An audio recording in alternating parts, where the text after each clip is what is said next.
Andariel. Andariel. Andariel has stolen sensitive technological data from South Korean companies. Its name was Andariel, also known as APT-45, an advanced persistent threat that would soon become one of North Korea's most enduring and insidious cyber operations. Like a virus lying dormant, waiting for the right moment to strike, Andariel spent its early years in the digital underground, honing its skills and biding its time. The cybersecurity world remained largely unaware of its existence, even as it silently infiltrated systems and gathered intelligence. APT-45's emergence marked a significant evolution in state-sponsored cyber espionage. Unlike conventional malware that spreads indiscriminately, APTs like Andariel are meticulously crafted to target specific organizations or sectors. They're the digital equivalent of a precision-guided missile, designed to penetrate defenses and maintain long-term access to compromised networks.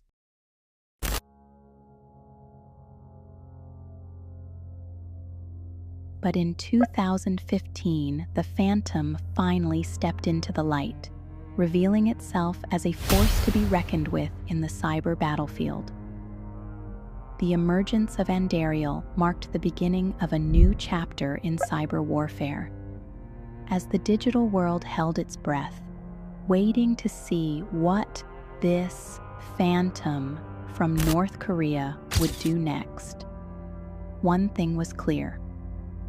The rules of engagement in cyberspace had changed, and Andariel was writing the new playbook. The year 2016 marked a chilling escalation in Andariel's cyber warfare capabilities. Like a predator evolving to take down larger prey, APT-45 set its sights on a new target, the beating heart of South Korea's financial sector. In the shadowy world of state-sponsored hacking, malware is the weapon of choice. For this operation, Andariel deployed a particularly insidious piece of code known as Rifle. This wasn't your garden variety virus. Rifle was a precision instrument, crafted with surgical intent to infiltrate and compromise financial systems. The technical details of the attack remain shrouded in secrecy, but cybersecurity experts familiar with APT-45's tactics can paint a chilling picture of what likely transpired. Rifle, true to its name, was designed for accuracy and impact.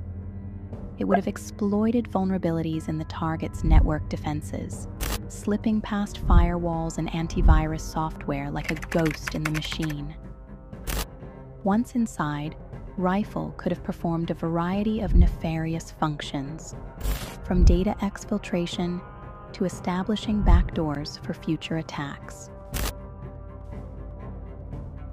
In the context of a financial organization, the potential for damage was staggering. Customer data, transaction records, and even the integrity of financial systems themselves could have been compromised. The exact scope of the attack remains unclear, but the mere fact that APT-45 targeted a South Korean financial institution speaks volumes about their growing ambition and capabilities. For the cybersecurity community, this incident was a wake-up call. It demonstrated that APT-45 was no longer content with small-scale operations or gathering intelligence. They were now willing and able to strike at the very foundations of a nation's economy. The use of Rifle against a financial target represented a significant evolution in their tactics, signaling a new phase in the ongoing cyber Cold War. The 2016 attack on South Korean financial infrastructure wasn't just another data breach. It was a shot across the bow, a declaration that no sector was safe from the reach of state-sponsored hackers. As the digital dust settled, one thing became clear. The rules of engagement in cyberspace had changed, and Andariel was writing the new playbook. But as we will soon find out, the group didn't discriminate in its choice of targets. This diverse targeting strategy set Andariel apart from other APT groups. While some focused solely on financial gain or industrial espionage, Andariel's approach suggested a broader, more strategic objective.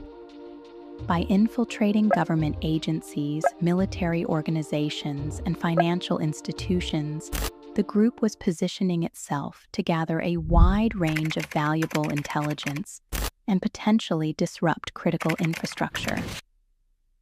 In the shadowy realm of cyberspace, where digital phantoms dance on the edge of detection, Andariel's ambitions grew darker and more daring.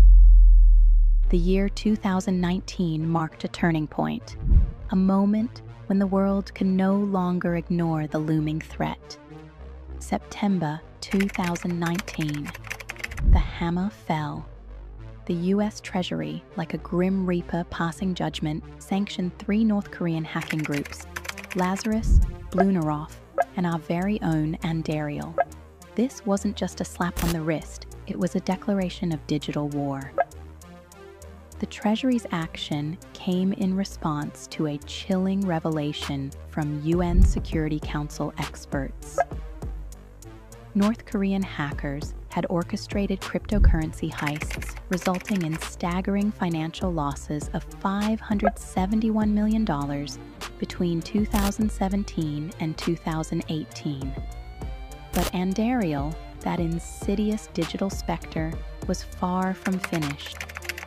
In a move that sent shockwaves through the cybersecurity community, APT45 set its sights on a target that made even the most hardened analysts break out in a cold sweat: nuclear facilities. In 2019, like a thief in the night, APT45 infiltrated the digital defenses of nuclear research facilities and power plants.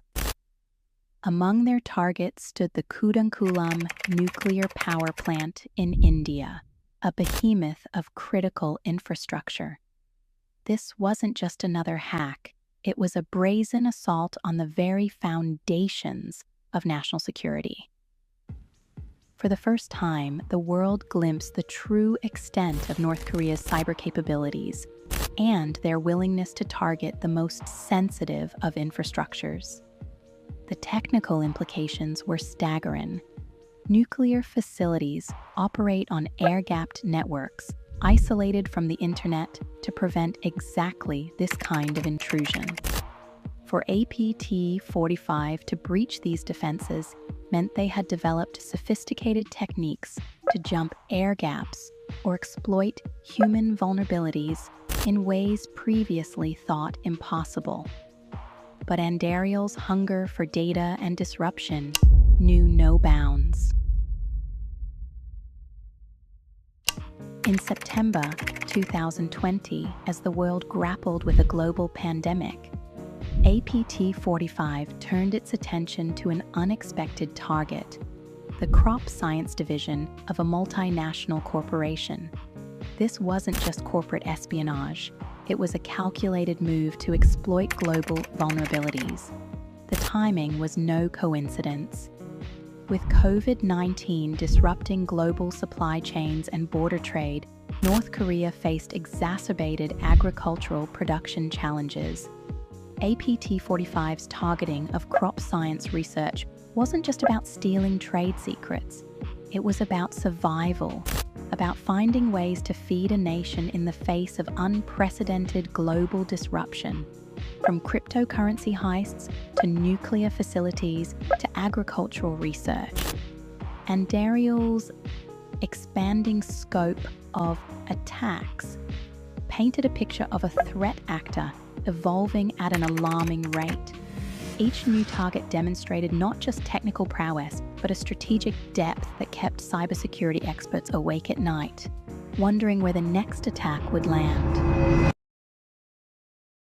April 2021 saw the emergence of a new terror, Maui ransomware.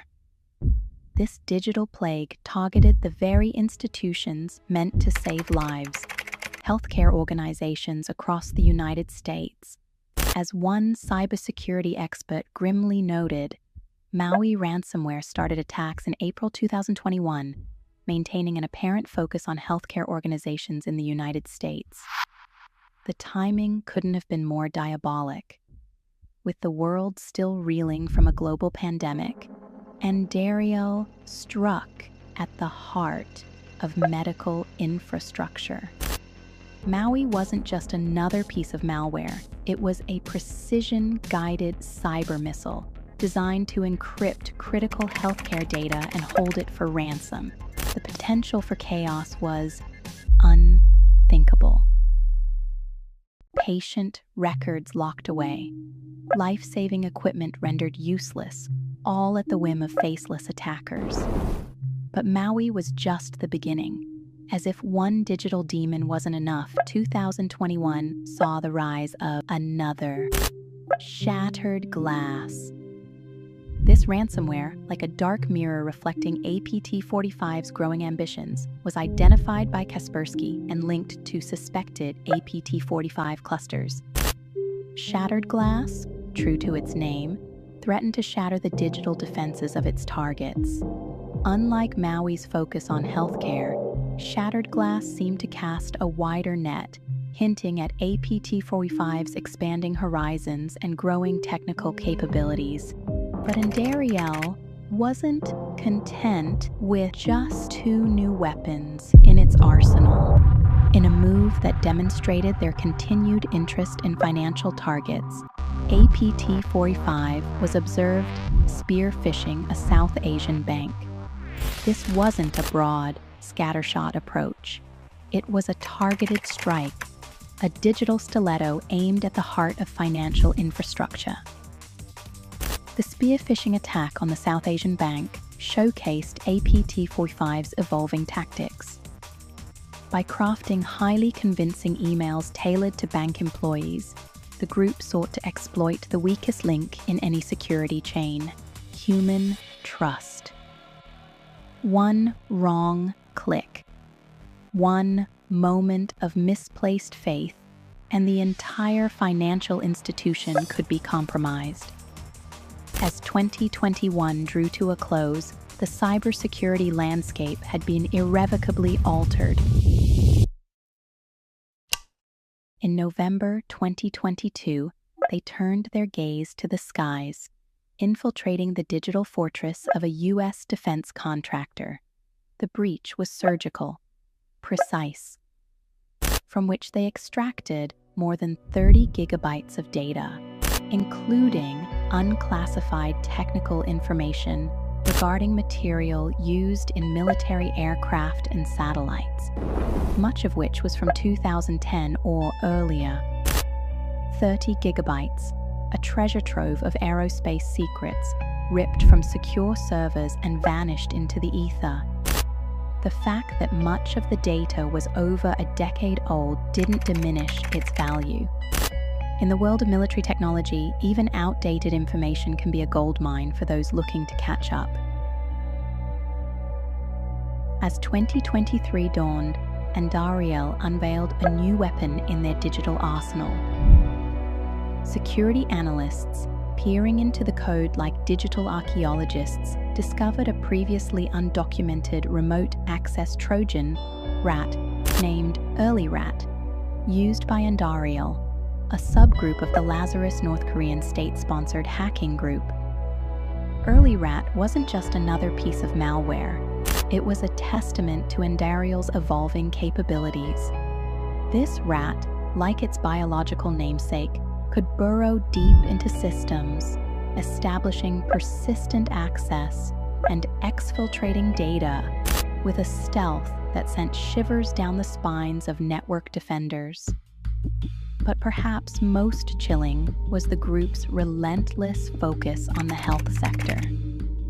As the year progressed, cybersecurity watchers noted with growing alarm activity observed from APT45 indicating continued interest in health-related research in 2023 suggests the continued assignment of resources to related targeting.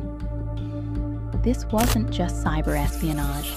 It was a sustained campaign targeting the very foundations of medical advancement. What secrets were they after? What breakthroughs did they seek to steal or sabotage? As 2023 drew to a close, one thing was clear. Andariel had evolved from a mere hacking group into a digital leviathan, its tentacles reaching into the most sensitive sectors of society. Healthcare, defense, cutting-edge research, nothing seemed beyond their reach or beneath their notice. The question that haunted the cybersecurity community wasn't just what Andariel would target next, but how to stop a threat that seemed to grow more sophisticated with each passing day. In the vast digital ocean, Andariel had become the apex predator, and the world's most secure networks were starting to look like prey.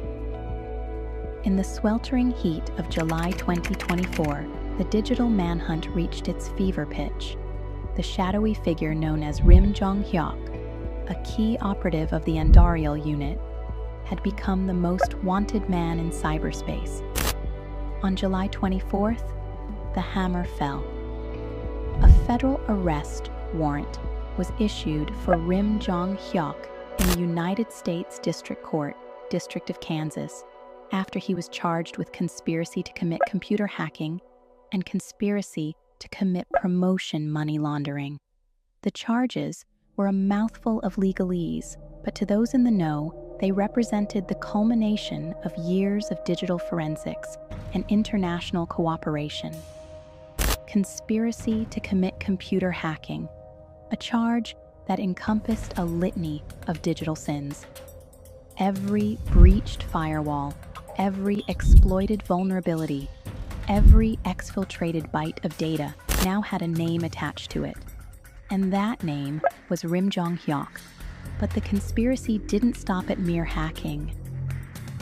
The money laundering charge hinted at a more insidious operation, one that sought to turn digital mayhem into cold, hard cash. It was a reminder that in the world of state-sponsored cyber warfare, profit often walked hand in hand with chaos. The very next day, July 25th, the stakes were raised to dizzying heights.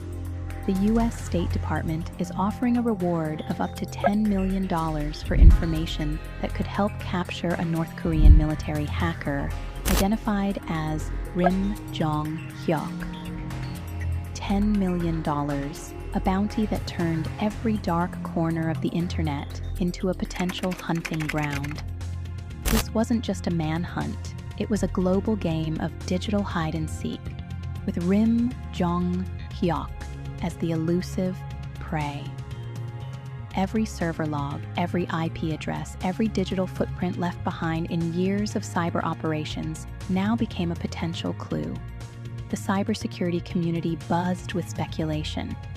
Where was Rim Jong-hyuk hiding? In some nondescript government building in Pyongyang, orchestrating attacks from behind a wall of proxies and VPNs? Or had he gone to ground, severing all digital connections in a desperate bid to avoid detection? For Rim Jong-hyuk and Andariel, the net was tightening.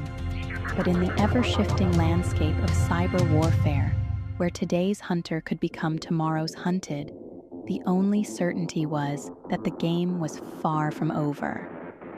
With Rim Jong-hyuk's last presumed location being North Korea, it's unlikely he'll ever be caught. Today, we're diving into the wild world of cyber warfare. You know, it's not all fancy hacking montages with green text scrolling down black screens like in the movies. Nah, the real deal is way more subtle and a whole lot scarier. let's talk about how this digital battlefield has been changing. Back in the day, cyber attacks were mostly lone wolves or small groups trying to make a quick buck or show off. But now, we're dealing with state-sponsored hacking groups with serious backing and resources. Take this group called Muddy Water, also tracked as Earth Vitala, Mercury, Static Kitten, and Seedworm. They first popped up in 2017, and they've been causing havoc ever since. They're linked to Iran's Ministry of Intelligence and Security. Yeah, that's right. We're talking government-backed cyber espionage here. Muddy Water's main game? Targeting Middle Eastern countries, especially Israel. But they're not just sticking to their backyard. They've hit organizations across Europe, North America, and Asia too. Now, you might be wondering, how do these guys actually attack? Well, they're not breaking down doors or planting bugs in offices. Their weapon of choice is something called phishing. It's like phishing, but instead of using a worm on a hook, they're using fake emails to trick people into giving up sensitive info or downloading malware. One of their favorite tricks is using remote management tools, or RMTs. These are legit software tools that folks use to manage computers remotely. But in the wrong hands, they're a backdoor right into an organization's network. As we go on, we'll get into the nitty-gritty of how Muddy Water operates, their evolving tactics, and the increasing sophistication of their attacks. But for now, just remember, in this new age of cyber warfare, the biggest threats aren't always the ones you can see. Sometimes, they're hiding in your inbox, waiting for you to click the wrong link. Stay tuned, folks. This story's just getting started. And trust me, it's gonna be a wild ride. Alright, let's dive into a specific case that really shows how Muddy Water operates.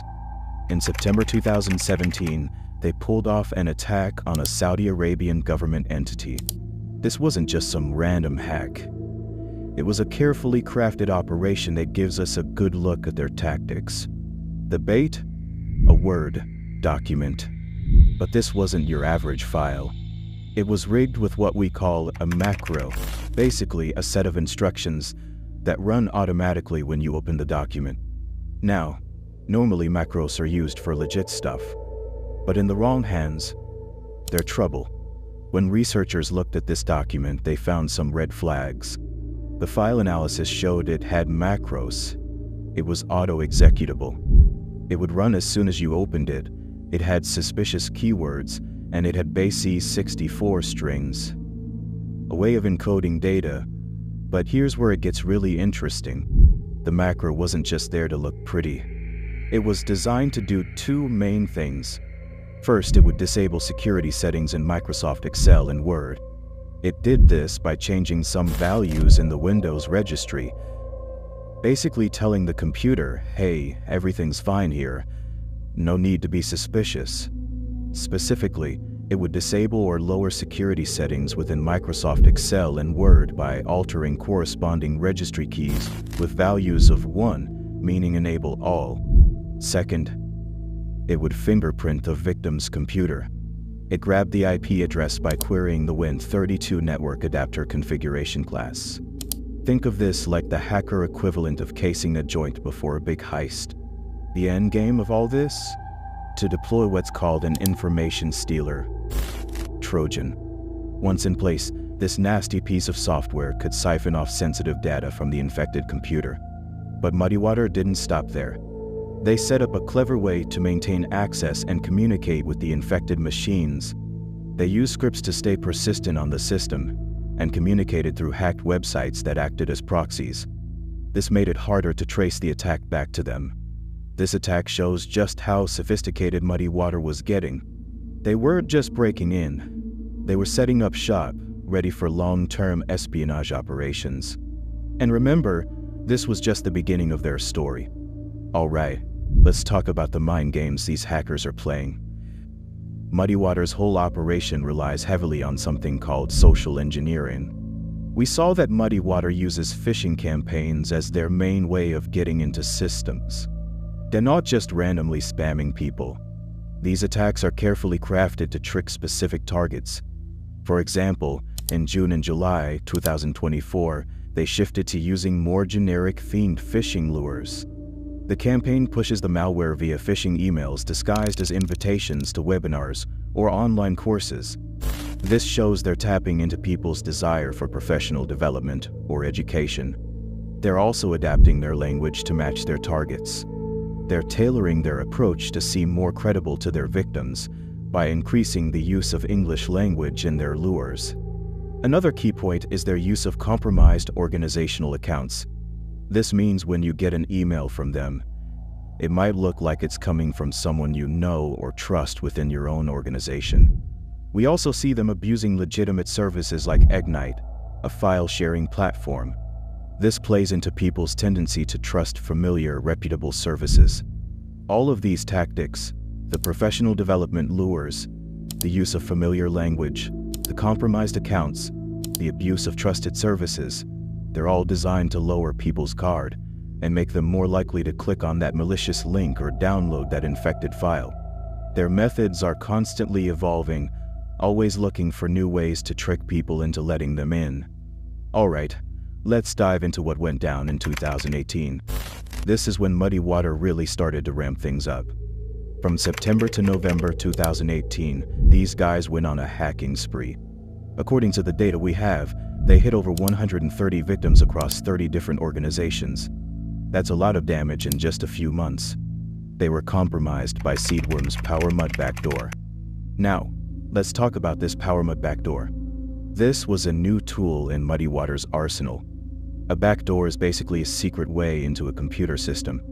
Once it's installed, the hackers can come and go as they please, often without the victim even knowing. But here's where it gets really interesting. Muddy Water wasn't just using their own custom tools. They were also using what we call living off the land techniques. This means they were using legitimate tools that are already on most computers, but for malicious purposes. Specifically, they were using tools called Lazine and CrackMapXEC. These are publicly available tools that folks might use for legitimate reasons. But in the wrong hands, they're perfect for stealing passwords and other credentials. The group didn't just use these tools as is. They customized them for their operations. Their targets were all over the place. We're talking telecommunications companies, its services, oil and gas sector, universities, and even embassies. This wide range of targets suggests they were casting a wide net, possibly gathering intel on a large scale. This period in 2018 marks a significant escalation in Muddy Water's activities. They expanded their reach, introduced new tools like the PowerMud backdoor, and showed off their ability to use and customize publicly available hacking tools. It's a clear sign that they were becoming more sophisticated and more dangerous. In January 2022, things got real serious for Muddy Water. The US Cyber Command officially linked them to Iran's Ministry of Intelligence and Security, or MOIS. This wasn't just some random hacker group anymore. We're talking about state-sponsored cyber espionage. The US Cybercom officially linked Muddy Water to Iran's MOIS, the country's leading government intelligence agency. Just a month later, in February 2022, we saw another big development. US and UK agencies exposed new malware that Muddy Water was using. The star of the show was something called Small Sieve, a Python backdoor used by Muddy Water operators for persistence, and a PowerShell backdoor used to encrypt command and control, or C2, communication channels. Now, let's break down what makes Small Sieve tick. First off, it uses the Telegram bot API for its command and control communication.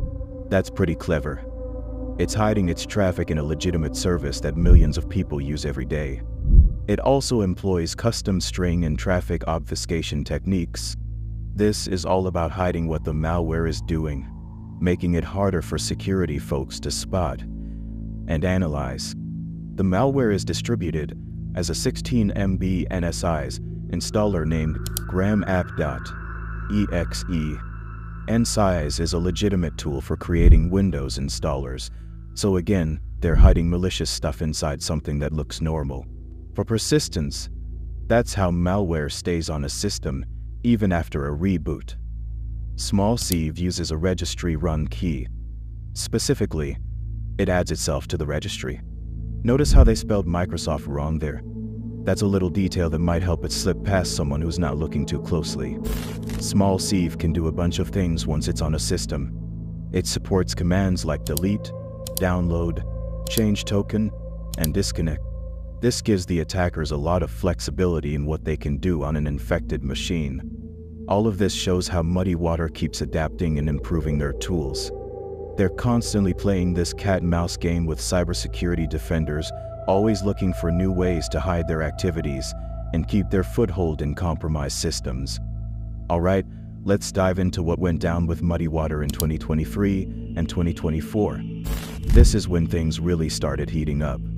In October 2023, the Israel-Hamas war kicked off. Now, you might wonder, what's that got to do with cybersecurity? Well, for Muddy Water, it was like a starting gun. Our sources tell us, and I quote, Muddy Water, an Iranian threat group affiliated with the MOIs, has significantly increased its activities in Israel since the beginning of the Israel-Hamas war in October 2023. This shows how these cyber threats can be tied to real-world events. Now, let's talk about how Muddy Water changed their game. They started using more generic-themed phishing lures. We're talking about stuff like invitations to webinars or online courses. It's a smart move. These kinds of emails are pretty common, so they're less likely to raise red flags. But the real kicker came in May. That's when Muddy Water rolled out a new custom backdoor called Bubsleep. Bubsleep is a new tailor-made malware used in Muddy Water phishing lures since May 2024, partially replacing their use of legitimate RMM tools. Let's break down what makes Bubsleep tick. First, it uses scheduled tasks to stick around on infected systems. This is a persistence method. It's how the malware makes sure it doesn't get kicked off when you restart your computer. Second, it's got some fancy evasion techniques. It raises the Microsoft signed-only flag of the process signature policy structure, as well as raising the prohibit dynamic code flag for the process dynamic code policy structure. These are ways to avoid detection by security software, like an EDR. All of this shows how Muddy Water keeps adapting and improving their tools. They're not just sticking with off-the-shelf stuff anymore. They're building custom malware tailored to their needs, and they're getting more sophisticated about hiding their tracks. Alright, let's dive into the peak of Muddy Water's activities in June and July 2024. This is where all their tactics came together in a perfect storm of cyber attacks. During this period, Muddy Water campaigns targeted diverse sectors, including government, municipalities, airlines, and media outlets. They weren't just focusing on one area anymore. They were casting a wide net across multiple countries, including Israel, Turkey, Saudi Arabia, India, Portugal, and Azerbaijan. What made this campaign so effective was the way Muddy Water combined different tactics. They used phishing, custom malware, and even abused legitimate services. Let's break down the Bubsleep infection chain. It starts with an email. These were disguised as invitations to webinars or online courses. The campaign pushes the malware via phishing emails disguised as invitations to webinars or online courses. This email contains a PDF attachment. The PDF redirects you to an Egnyte subdomain. Egnyte is a legitimate file-sharing platform, which Muddy Water abused for malware delivery. On this Egnyte page, there's a zip archive. Inside that zip is the Bubsleep executable, the custom malware. Once that exe runs, it injects itself into a legitimate executable on the system. Finally, it establishes communication with the command and control. C2 server. It's like a digital Matryoshka doll, with each layer hiding something nastier. But here's the real kicker. This isn't just hitting one type of target. We're seeing attacks on governments, city offices, airlines, media companies. Muddy Water's casting a wide net, and they're catching some big fish. Now, you might be thinking, surely big companies and governments have top-notch security? And you'd be right. But here's the thing. At the end of the day, it all comes down to people. All it takes is one person to click the wrong link, download the wrong file, and the whole system comes crashing down. That's the genius of Muddy Waters' approach. They're not just exploiting tech vulnerabilities, they're exploiting human nature, our curiosity, our trust, our desire to learn and improve. They're turning our best qualities against us. And that, folks, is what makes this the perfect storm. It's not just about the tech, it's about the human factor. And in the world of cybersecurity, that's always the hardest part to defend against. All right, let's dive into the bigger picture of what we've learned about Muddy Water. Their targets have been diverse, covering sectors from A to Z. What's particularly interesting is how their activities have been linked to geopolitical events. This brings us to a critical point. Muddy Water isn't just any hacking group. State-sponsored cyber espionage can be used for various purposes: gathering intelligence, economic espionage, or even as a form of geopolitical pressure. The diverse range of targets Muddy Water has gone after suggests they're casting a wide net, potentially gathering information on multiple fronts. The cybersecurity community has been actively tracking and responding to Muddy Water's activities. We've seen US and UK agencies expose new malware used by the group, such as the small CypherPython backdoor in February 2022. However, Muddy Water has shown a consistent ability to evolve and adapt their tactics. They've gone from using off-the-shelf tools to developing custom malware, like Bugsley. They've also shown sophistication in their use of legitimate services like Telegram API and Ignite for their operations, which can make detection more challenging. The group's use of phishing, social engineering, and their ability to compromise organizational email accounts for their campaigns presents ongoing challenges. It highlights the importance of user awareness and robust email security measures. As Muddy Water continues to evolve, the global cybersecurity community will need to stay vigilant, continually updating detection methods and sharing information to counter this persistent threat. Well, what do you think? These guys are like chameleons. Or what? They started back in 2017 with some basic phishing tricks, but man, have they upped their game. It's like watching a hacker grow up before ours. One big takeaway: never underestimate the power of a good disguise.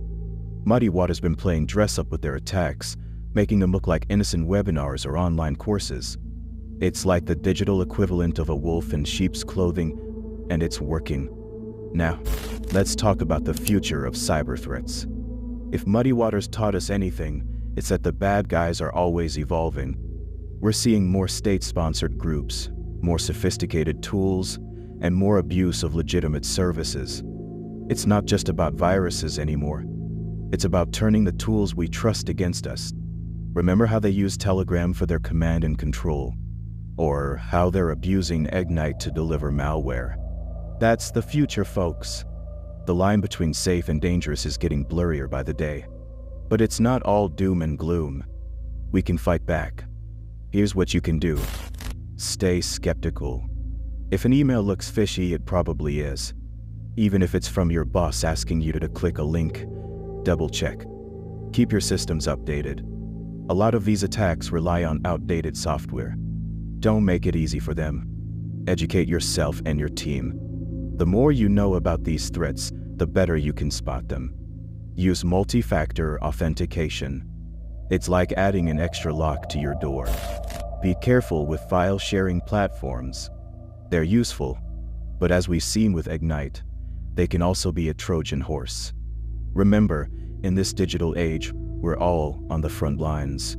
Whether you're a tech whiz or just someone who uses email, you have a role to play in keeping the internet safe. The game never ends. Stay safe out there, folks.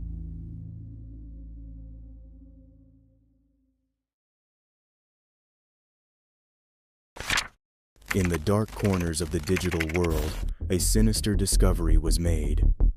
As Wired reported, a secretive network of around 3,000 ghost accounts on GitHub has quietly been manipulating pages on the code hosting website to promote malware and phishing links. This chilling revelation came to light through the tireless efforts of Check Point researchers between May 2023 and June 2024.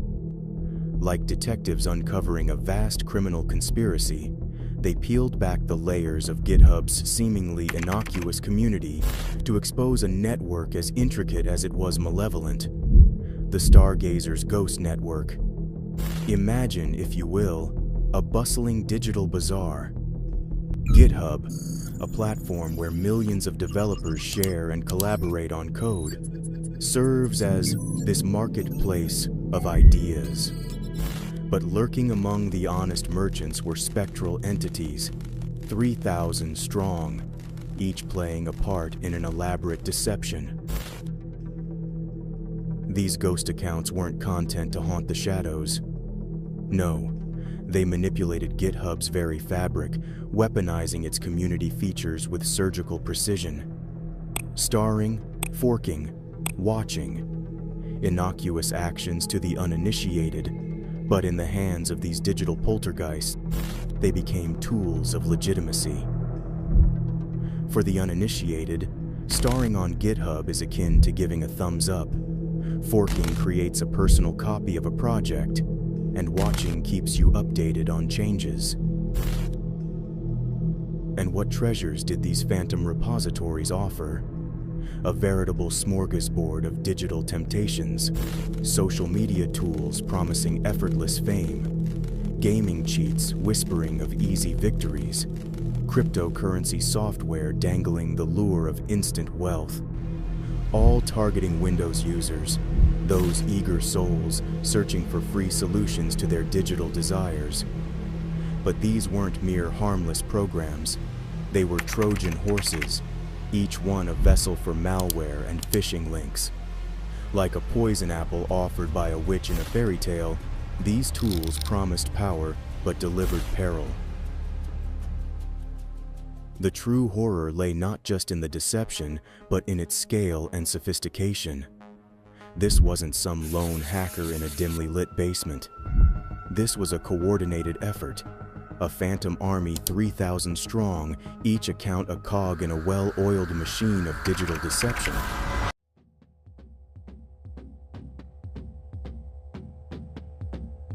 Let's dissect this beast, shall we?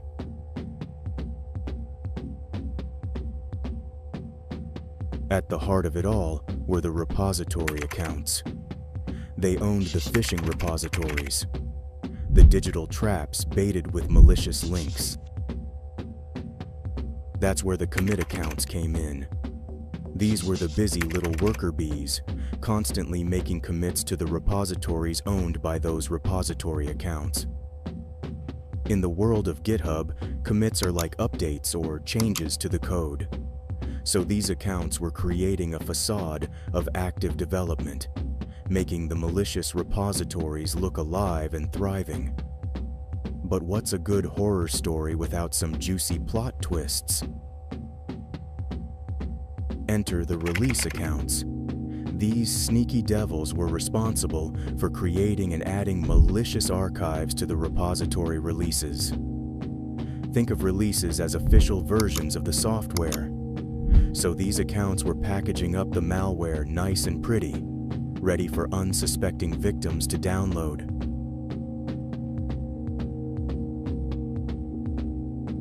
These accounts would fork, star, and like the repositories and releases. In GitHub terms, that's like creating copies, giving thumbs up, and showing interest. It's all about creating buzz, making these malicious repositories look popular and trustworthy. This structure wasn't just clever, it was diabolically resilient. If GitHub managed to catch on to one part of the network and shut it down, the others could keep on ticking. It was like trying to kill a hydra. Cut off one head, and the others keep on biting.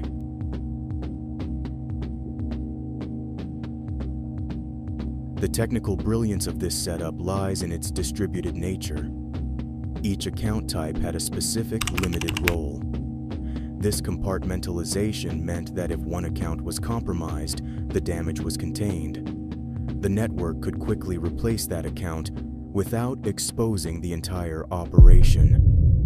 Moreover, this structure exploited the very features that make GitHub a collaborative platform. Stars, forks, and watches are meant to highlight quality repositories. By manipulating these signals, the Stargazers Ghost Network turned GitHub's own community-driven system against itself and its users.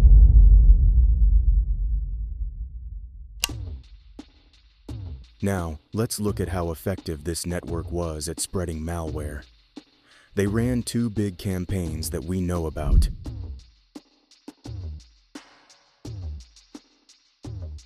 First, there was the Atlantida Stealer campaign in January 2024. This was nasty stuff, malware designed to steal user credentials, cryptocurrency wallets, and other personal info. In less than 4 days, it infected over 1,300 victims. That's a lot of people's private data stolen in a very short time. The Atlantida campaign targeted people who wanted more followers on social media platforms like YouTube, Twitch, and Instagram. It's a classic trick. Promise people something they want, then hit them with malware when they try to get it. Then from May to June 2024, they ran the Rhadamanthys campaign. This one infected more than 1,050 victims in just 2 weeks. The bait this time was repositories claiming to offer cracked versions of popular software. Again, they're playing on people's desires. In this case, the wish for free versions of expensive programs. Both these campaigns show how effective the Stargazers Ghost Network was.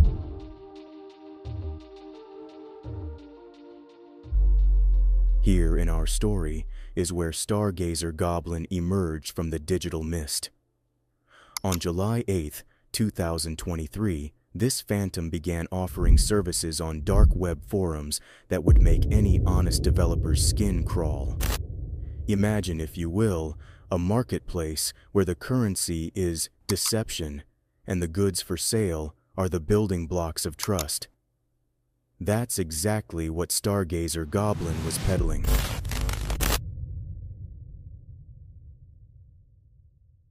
Their wares? The very features that make GitHub tick. Stars, follows, forks, and watches. For the uninitiated, these are the ways GitHub users show interest in a project. The price list read like a menu of digital manipulation. Want to make your malicious repository look popular? That'll be $10 for 100 stars. Need a trusted account with an aged repository to lend credibility to your scheme? Just $2, and it's yours. It's a chilling reminder of how cheap trust can be in the digital world. For less than the price of a cup of coffee, you could buy the appearance of legitimacy, and people were buying. Over its lifespan, this network of digital ghosts is estimated to have raked in around $100,000. That's $100 grand made by selling smoke and mirrors, by creating an illusion of popularity and trustworthiness for code that was anything but safe. The true horror here isn't just in the money made, it's in what that money represents. Each dollar is a measure of trust betrayed, of users deceived, of the very fabric of open source collaboration twisted to serve malicious ends. And all the while, Stargazer Goblin lurked in the shadows, orchestrating this digital deception with the cold efficiency of a puppet master. One can't help but wonder, how many other goblins are out there, pulling the strings of our digital trust?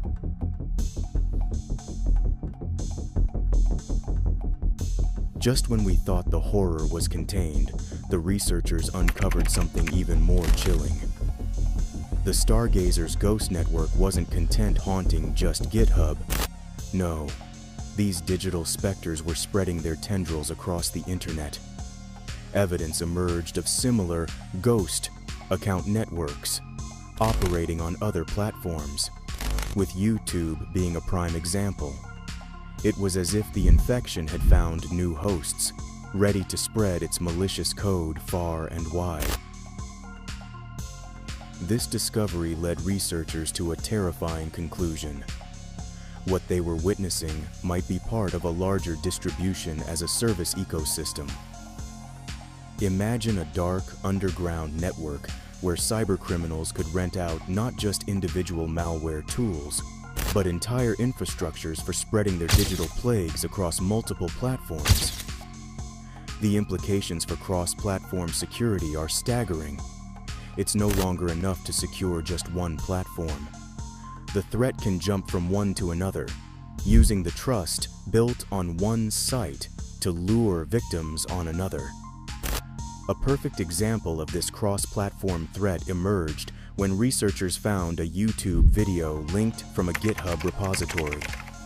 At first glance, it seemed innocent enough.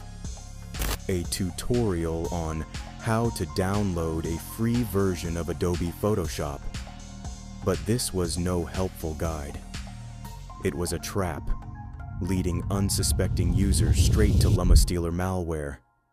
This isn't just about tricking people into downloading malware. It's about building a web of deception that spans across platforms. The GitHub repository lends credibility to the YouTube video, which in turn delivers the malicious payload. It's a digital house of mirrors, each reflection making the lie seem more real. The concept of distribution as a service takes cybercrime to a new level of organization and scale. It's not just about creating malware anymore. It's about creating entire ecosystems for distributing it, complete with fake accounts, inflated metrics, and cross-platform lures. As we uncover more about these expanding ghost networks, one thing becomes clear. The digital shadows are growing longer, and the line between what's real and what's malicious is blurring. In this new landscape, every click could be a trap, every download a potential infection. The ghosts are no longer just in the machine. They're spreading across the entire digital world. In the face of this digital nightmare, GitHub wasn't sitting idle. They had their own army, a dedicated team of digital exorcists, if you will, tasked with detecting, analyzing, and removing the malicious content and accounts that violated their acceptable use policies. These cyber defenders employed a two-pronged approach in their battle against the ghost network. First, there were the manual reviews, human eyes scanning through lines of code and user activities, looking for the telltale signs of malevolent intent. It was like searching for a needle in a haystack, but these needles could prick and infect an entire system. Alongside the human element, GitHub unleashed the power of machine learning. These artificial intelligences were trained to spot suspicious activity, evolving and adapting their tactics as the ghosts in the machine changed their strategies. It was a constant game of cat and mouse, with each side trying to outmaneuver the other in the digital shadows.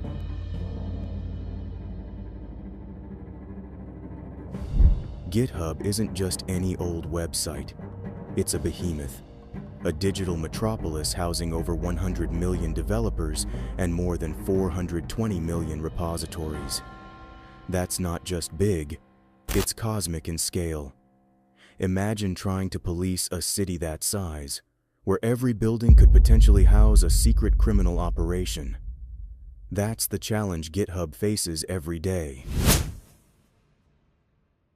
The sheer scale of the platform makes it a Herculean task to completely eliminate all malicious activity. It's like trying to drain an ocean with a teaspoon. No matter how many bad actors they catch, there's always the possibility that more are lurking in the vast expanse of code. The Stargazer's Ghost Network showed just how clever these digital phantoms can be, using the very features designed to foster collaboration as tools for deception. In this digital arms race, GitHub is fighting a war on multiple fronts. They're not just battling individual hackers, but an entire ecosystem of cybercrime that's constantly evolving, adapting, and finding new ways to exploit the system. As we stand on the precipice of this digital abyss, one thing becomes clear. In the world of cybersecurity, there are no final victories.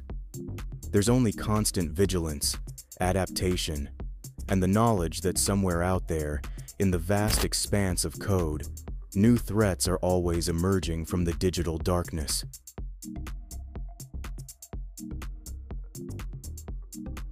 As we peer into the abyss of this digital nightmare, the question arises: how do we fight back against these spectral threats? The battle must be waged on multiple fronts. Platform security is the first line of defense. GitHub's existing measures, teams dedicated to detecting and removing malicious content, manual reviews, and machine learning-based detections are a start. But they're not enough. The platform needs to evolve, to become smarter and more adaptive. Perhaps they could implement more sophisticated algorithms to detect unusual patterns in repository activities, or develop better ways to verify the authenticity of accounts and code contributions. But technology alone isn't the answer. User education is crucial. Developers and users alike need to be more aware of these threats. They need to understand that not everything that glitters in the code repository is gold. Training programs could be developed to help users spot the signs of malicious repositories. Things like examining the history and reputation of contributors, being wary of too-good-to-be-true free software offers, and double-checking the legitimacy of links before clicking. Finally, this isn't a battle that can be fought alone. The tech industry needs to come together to share information and strategies. Collaboration between platforms like GitHub, cybersecurity firms, and even law enforcement could create a more unified front against these sophisticated threats. They could establish shared databases of known malicious actors, develop industry-wide best practices for security, and work together on cross-platform threat detection. The Stargazer's Ghost Network has shown us the face of a new, more insidious type of cyber threat. It's a threat that doesn't just exploit technological vulnerabilities, but preys on human trust and the collaborative spirit of the open-source community.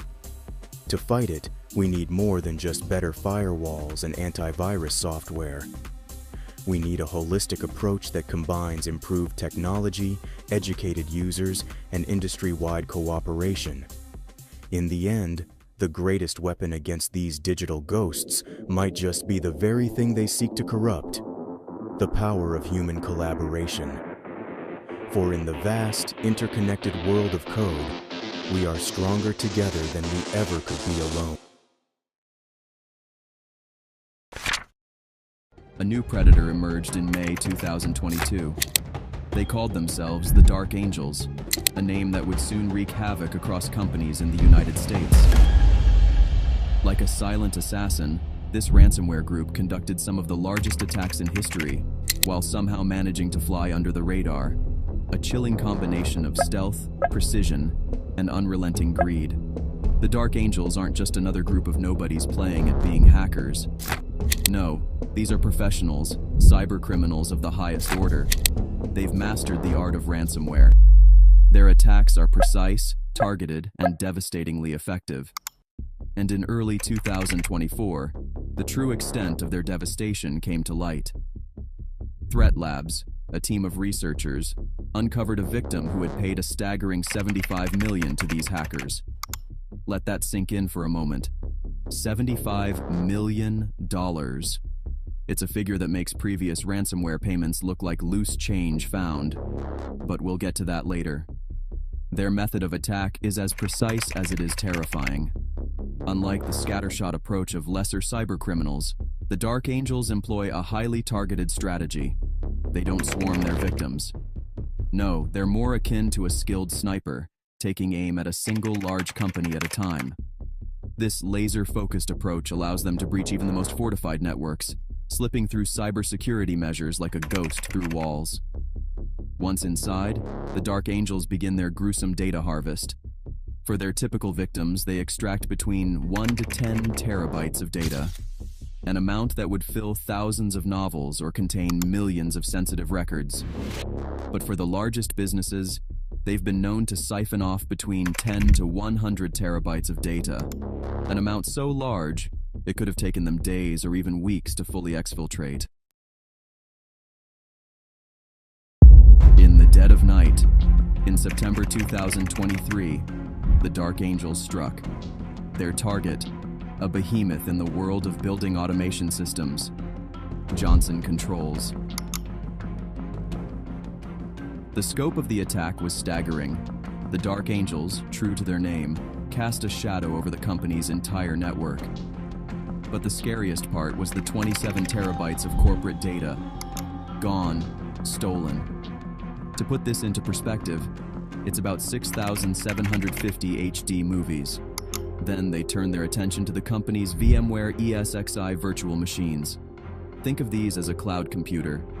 The Dark Angels, wielding a variant of the infamous Ragnar Locker ransomware, began to encrypt these virtual machines. This Ragnar Locker variant was specially customized to target the very foundation of the company's virtual environments. It moved through the system with terrifying efficiency, locking away critical data and servers behind military-grade encryption. The attack on the VMware ESXi virtual machines was particularly devastating. These weren't just ordinary computers.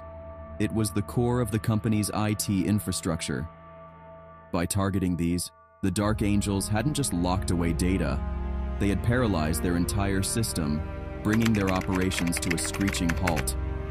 As the sun rose on that fateful day in September, the international conglomerate found itself facing a nightmare scenario. Their data was gone, their systems locked, and the Dark Angels had given them two options: pay up, or have your data published for the world to see.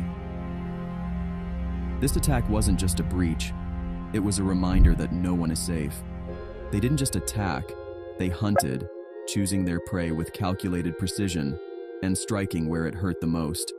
And to top it off, they requested a $51 million ransom payment. It's unconfirmed if this organization ever paid the ransom. It's called the Dunghill Data Leak Site.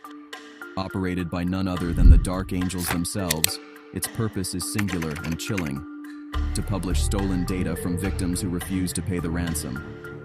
The operation is brutally simple.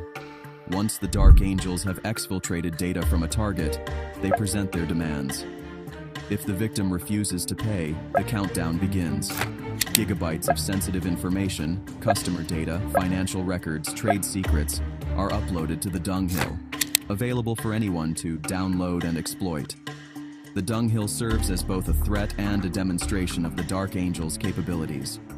It's a warning to future victims: pay up, or watch your corporate secrets become public domain.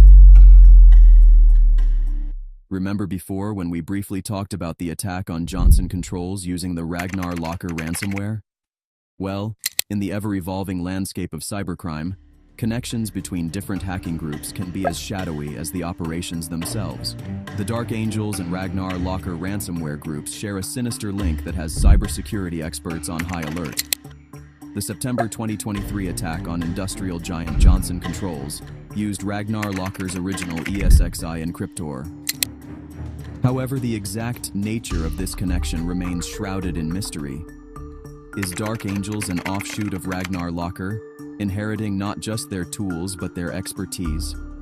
Or did Dark Angels simply acquire the source code, adding a powerful weapon to their arsenal? These questions took on new urgency in light of the international law enforcement operation against Ragnar Locker from October 16th to 20th, 2023. As authorities from 11 countries dismantled Ragnar Locker's infrastructure and arrested key figures, the cybersecurity world watched closely for ripple effects. The timing is crucial here. Dark Angel's use of Ragnar Locker's tools in September, followed by Ragnar Locker's takedown in October, paints a picture of a rapidly shifting cybercrime landscape. It's possible that Dark Angels acquired Ragnar Locker's tools just before the law enforcement operation, capitalizing on the impending disruption. Or could this be a strategic rebranding, with Ragnar Locker's recent disruption to their operations by authorities? What's clear is that the line between these two groups is blurred. As we delve deeper into the Ragnar Locker takedown, we must keep this connection in mind. The dismantling of one group doesn't necessarily mean the threat is neutralized. Instead, it may simply change form, with tools and tactics being adopted by new or evolving threats like Dark Angels.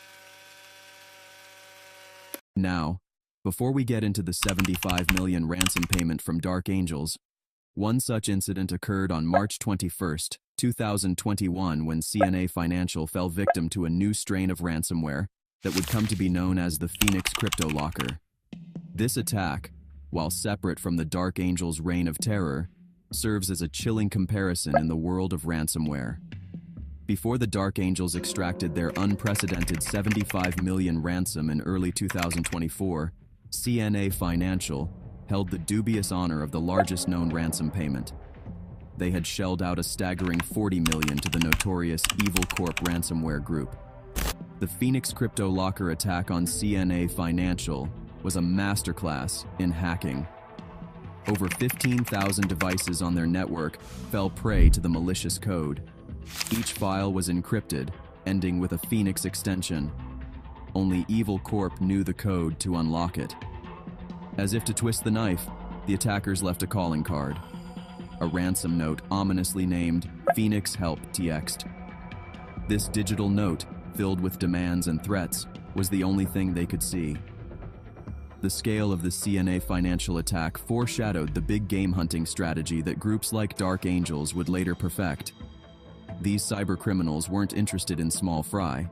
They set their sights on massive corporations, knowing that the potential payouts could be astronomical. When we compare the CNA Financial attack to the Dark Angels' later exploits, we see a clear escalation.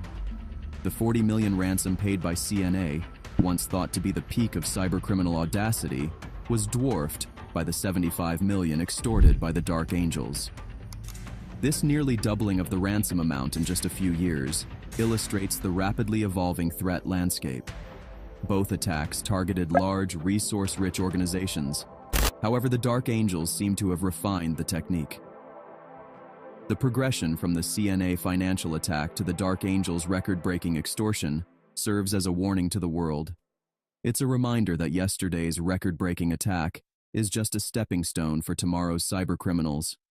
So, who paid the $75 million ransom? Well, on February 27, 2024, Cencora, formerly known as AmerisourceBergen, a Fortune 50 company, disclosed a data breach to the SEC. Data was exfiltrated from their information systems, the company stated. But what data? How much? The silence on these details was deafening. The potential compromise of personal information hung in the air, yet Cencora offered the bare minimum. What they did say was that the incident had been contained, and that they were working with law enforcement and cybersecurity experts. A textbook response, but one that raised more red flags than it lowered. The timing and nature of this breach aligns to the $75 million ransom payment uncovered by Threat Labs in early 2024. Dark Angels, the shadow group behind some of the largest ransomware attacks in recent history, never claimed responsibility for the Cencora breach. The lack of details from Cencora, the timing of the breach, the involvement of law enforcement, and the eerie silence from Dark Angels all point to a chilling possibility. Was Cencora the unnamed victim who paid the record-breaking $75 million ransom? If so, the data exfiltration mentioned in their disclosure takes on a far more sinister tone. Dark Angels are known to steal between 10 to 100 terabytes for large businesses. For a Fortune 50 company like Cencora, the upper end of that range seems frighteningly possible. The selective file encryption typical of Dark Angels' attacks could explain Cencora's claim of containment. Perhaps they paid the ransom to prevent the encryption of critical systems, a decision that would explain both the record-breaking payment and the tight-lipped nature of their disclosure. Whether they are indeed the victim of the $75 million ransom or not, their experience serves as a warning to all. In the world of cybercrime, silence can be the most telling sound of all. Their highly targeted approach, striking at a single large company at a time, turns each attack into a worst-case nightmare scenario for their victims. Data exfiltration, the silent theft of terabytes of data from victims, is a drawn-out process that can span days or even weeks. It's a slow bleed of information that can go unnoticed until it's far too late. Organizations must implement data loss prevention systems, constantly monitoring for unusual network activity and movements. The use of sophisticated tools, like the Ragnar Locker ransomware variant used to encrypt VMware ESXi virtual machines, shows that organizations are struggling to stay ahead of these variants. Consider implementing a thorough update or patching process, and considering advanced virtualization security measures and proactive threat hunting. The importance of incident response planning cannot be overstated. Companies need to have a clear, practiced plan for when, not if, they face a ransomware attack. This includes protocols for isolating affected systems, communicating with stakeholders, and deciding whether to pay a ransom, a decision that carries its own set of horrifying implications. The Dark Angels, emerging from the shadows in May 2022, have proven to be a force of unprecedented terror. Their latest achievement, a $75 million ransom payment in early 2024, proves just how lucrative this cybercriminal and ransomware operation really is. This record-breaking sum isn't just a number. It represents a seismic shift in the landscape of ransomware attacks, setting a new benchmark for cybercriminals. The implications of this payment are far-reaching, potentially emboldening other threat actors to push the boundaries of their demands even further. This record will be broken, and maybe much sooner than you think. The $75 million ransom isn't the end of this story. It's merely the opening move in a new chapter of digital warfare. Leave a comment below on what you would do if you were faced with paying a ransom, but had no backups.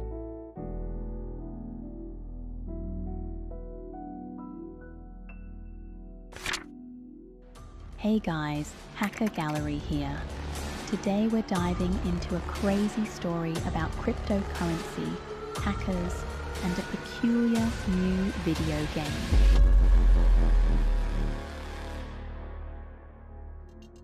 It all started on March 25th, 2024.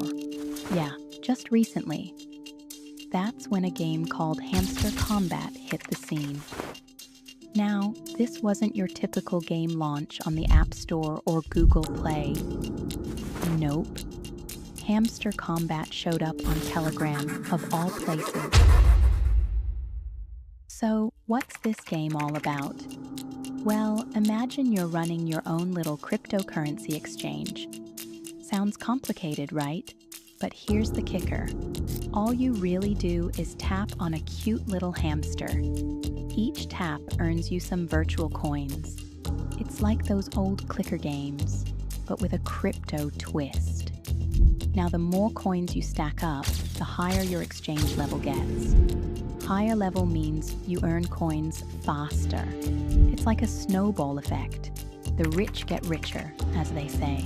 But wait, there's more. The game throws in some extra features to keep things interesting. You've got these boosts that can juice up your earnings. Maybe you tap faster, or your energy limit goes up. It's all about maximizing those sweet, sweet coins. For the overachievers out there, Hamster Combat's got special missions. Complete these, and you're looking at some bonus coins. And if you're feeling social, there's a referral program. Bring your friends into the hamster tapping madness, and you'll get some extra rewards. Now here's where it gets really interesting. There's this thing called the Mine section. You can buy special cards here that keep earning you coins even when you're not playing. For up to 3 hours, your virtual hamster keeps on working while you're off doing whatever it is you do when you're not tapping on digital rodents. Sounds simple enough, right? But as we'll see, this cute little game is about to lead us down a rabbit hole, or should I say a hamster tunnel, of cybersecurity nightmares. But we'll get to that.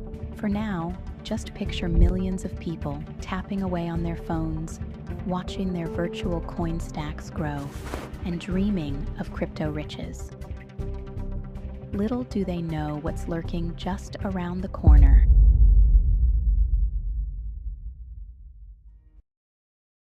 Now, folks, here's where things get really interesting. The creators of Hamster Combat weren't just offering a cute game with a furry mascot. They dangled a carrot in front of players, a big, juicy, crypto-shaped carrot. See, the game promised players a shot at earning real cryptocurrency. Not just any crypto, but a new token based on something called TON. For those not in the know, TON stands for the Open Network, a blockchain platform. The game developers said they'd create this new token later in the year and hand it out to players based on how much they earned in the game. Imagine that, turning your virtual hamster tapping skills into actual digital money. It's like playing Monopoly, but at the end, you get to cash in your colorful bills for real cash. This wasn't just play money anymore. It was a potential pathway to genuine digital currency. Now, I know what you're thinking. That sounds too good to be true, and you might be right. But here's the kicker. People bought into it. Big time. This promise of crypto riches, it spread like wildfire. Before you could say rodent revolution, Hamster Combat exploded in popularity. This was massive, monstrous. The game racked up over 250 million players. That's more than the population of most countries. And on Telegram, where the game lived, their channel boasted a whopping 53 million users. Even their YouTube channel rose to 30 million subscribers in less than 2 months, making them one of the fastest growing YouTube channels ever. Just picture it, millions of people all tapping away on their phones, watching virtual hamsters run on their digital wheels, dreaming of striking it rich with this promised cryptocurrency. It was a gold rush for the digital age, with a cute, furry twist. But as with any gold rush, there are always risks lurking beneath the surface. And in the world of crypto and online gaming, those risks can be particularly nasty. But we'll get to that. For now, just imagine the frenzy, the excitement, and, the potential danger of millions of people chasing after a digital dream built on the back of a virtual hamster. It began on March 14th, 2024. That's when Hamster Combat set up shop on Telegram. For those of you who aren't in the know, Telegram is like WhatsApp's cooler, more secretive cousin. It's a messaging app that's big in the crypto world. But Hamster Combat didn't stop there. They spread their furry little paws across the internet. Over on X, that's what we used to call Twitter back in the day, their account racked up more than 230,000 followers. That's a lot of people interested in a digital hamster, folks. It's not hard to imagine players getting pretty excited about this. Think about it. The more you play, the more in-game coins you earn, and the bigger your potential slice of this promised crypto pie. It's like being told that your hours of Candy Crush might actually pay off someday.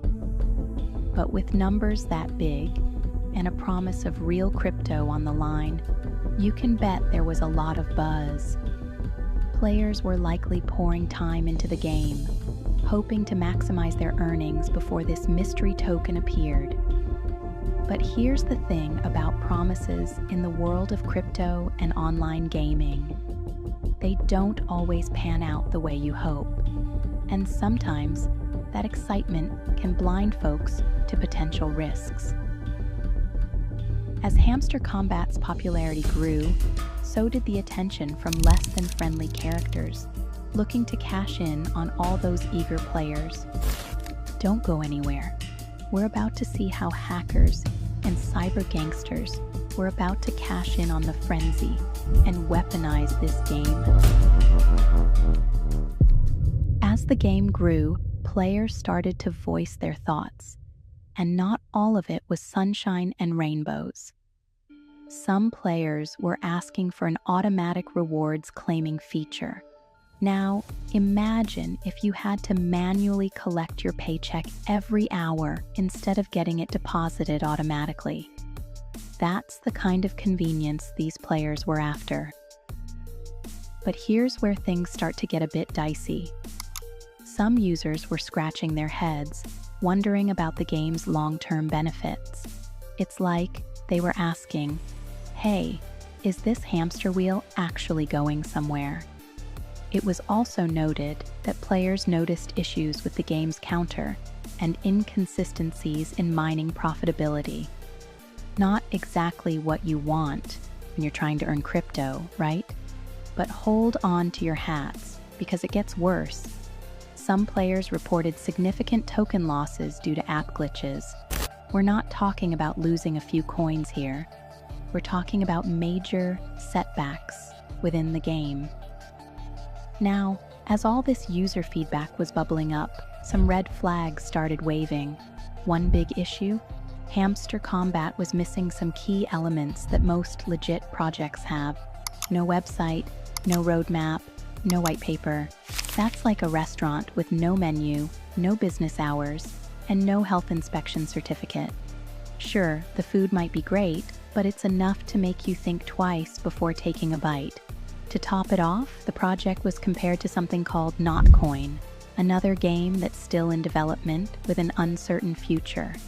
When you put all these pieces together, it paints a picture that's got more question marks than a game of Guess Who. And in the world of crypto and online gaming, questions often lead to some pretty wild answers. But let's talk about how things are starting to go south for Hamster Combat. You see, whenever something gets popular online, it attracts two kinds of attention: fans and fraudsters. And boy, did Hamster Combat attract some nasty characters. Here's what we know for sure. Hackers and other threat actors saw how popular this game was getting and thought, hey, there's an opportunity here.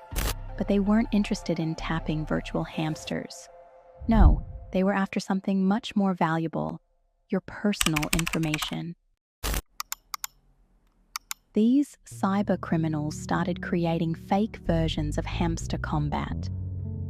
We're talking counterfeit apps for Android phones and bogus software for Windows computers. Now, these weren't just harmless knockoffs. These fake apps were designed to do some serious damage. When unsuspecting players downloaded these fake versions, they were actually installing what we call malware on their devices. Malware is just a fancy term for malicious software. In this case, we're talking about two nasty types: spyware and information stealing malware. Spyware is like a nosy neighbor who's always peeking through your windows, except it's in your phone or computer, watching everything you do. Information-stealing malware is even worse. It's like a burglar that breaks into your digital house and takes off with all your valuable data. Now, you might be wondering, how did people fall for this? Well, since the game lacked some pretty basic stuff that legit projects usually have, like their roadmap, website, and white paper, it was harder for players to verify if they were downloading the real deal or a dangerous fake. It's like trying to spot a counterfeit dollar bill when you've never seen a real one. So, there you have it, folks. A popular game with big promises, a lack of official information, and cybercriminals ready to pounce.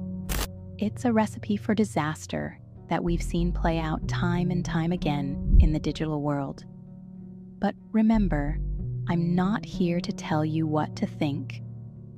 I'm just laying out the facts as we know them. And in the world of Hamster Combat, the facts were starting to look pretty grim. Remember how I said hackers and cyber gangsters were about to cash in? Well, let's break it down. First off, we've got a bunch of fake Telegram channels popping up. These aren't your friendly neighborhood hamster combat fan clubs. No, these channels are dishing out Android malware to unsuspecting users who are just trying to find the real game. A cybersecurity firm, ESET, they're like the detectives of the digital world. They found something particularly nasty. There was a channel called Hamster Easy that was handing out something called Ratel Android spyware. This Ratel spyware is the kind of thing that can intercept your text messages and notifications. But here's the kicker. It's mainly used to sign you up for premium services without you even knowing. Imagine waking up to find out you've subscribed to a dozen magazines you never wanted. But wait, there's more.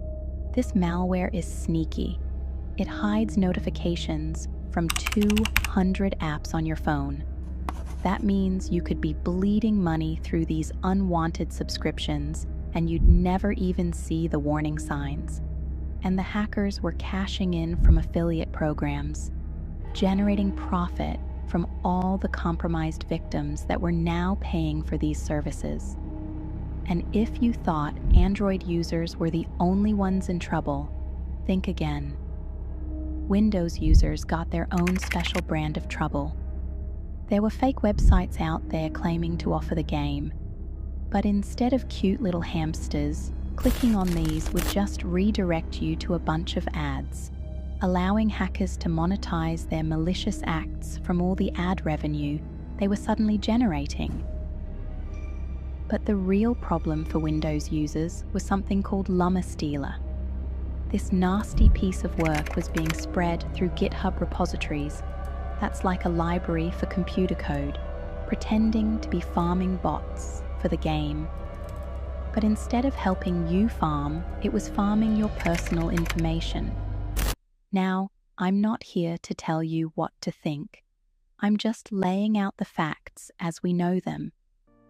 But let me tell you, in all my years covering digital security, I've seen a lot of schemes. But turning a cute little hamster game into a playground for malware, that's an interesting one. It just goes to show, in the digital world, even the fluffiest, most innocent-looking things can have sharp teeth hiding behind those cute little whiskers. Where does this leave us? Well, that's the million-dollar question. Or should I say, the million-token question. We don't have a crystal ball. We don't know for sure what's going to happen with hamster combat. But what we do know is this: there are some serious question marks hanging over this project. No website, no roadmap, no white paper. That's a lot of missing pieces for a game that's gotten so big. So if you're still interested in this hamster-powered crypto dream and you want to stay safe, then listen up. Firstly, and this is crucial, if you're going to play Hamster Combat, only download it from the official Telegram channel. I know, it sounds simple. But with all the fake apps floating around, this simple step could save you a world of trouble. Next, and this might surprise you, the real Hamster Combat game? It hasn't been checked for security, and you won't find it on official app stores. That's a red flag, and hopefully, the developers can release some info to put the FUD to rest. And remember that fancy crypto token they promised? Well, as of now, that promise is still unfulfilled. And the white paper, that's like a detailed plan for the project. It's still MIA. Lastly, and I can't stress this enough, be on your guard against copycat apps. So there you have it. The tale of Hamster Combat, a story of big promises, bigger risks, hackers, and the importance of keeping your digital lives secured. Will this game revolutionize crypto gaming, or will it go down as another cautionary tale in the Wild West of the internet? Only time will tell. But one thing's for sure.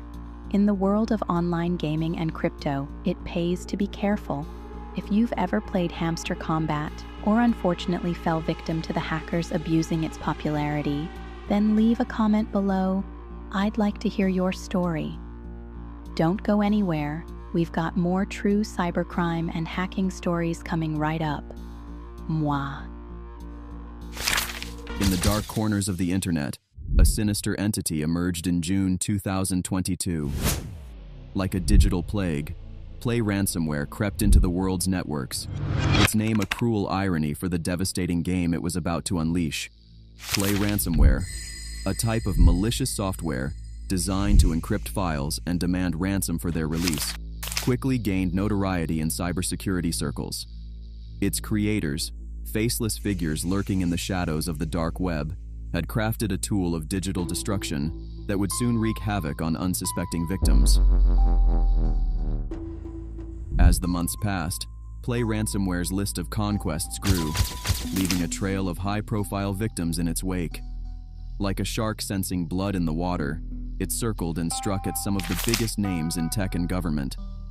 As we delve deeper into this story, we'll uncover how Play ransomware evolved to target these crucial systems, exploiting vulnerabilities that no one saw coming.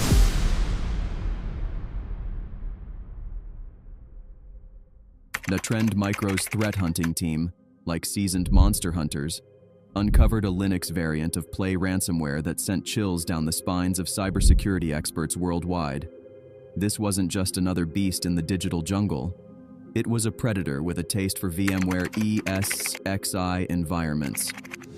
Play ransomware is the latest ransomware gang to start deploying a dedicated Linux locker for encrypting VMware ESXi virtual machines, the researchers reported, their voices barely masking the tremor of concern.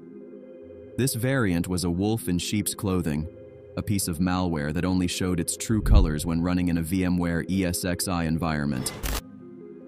But what made this digital demon truly terrifying was its ability to evade detection.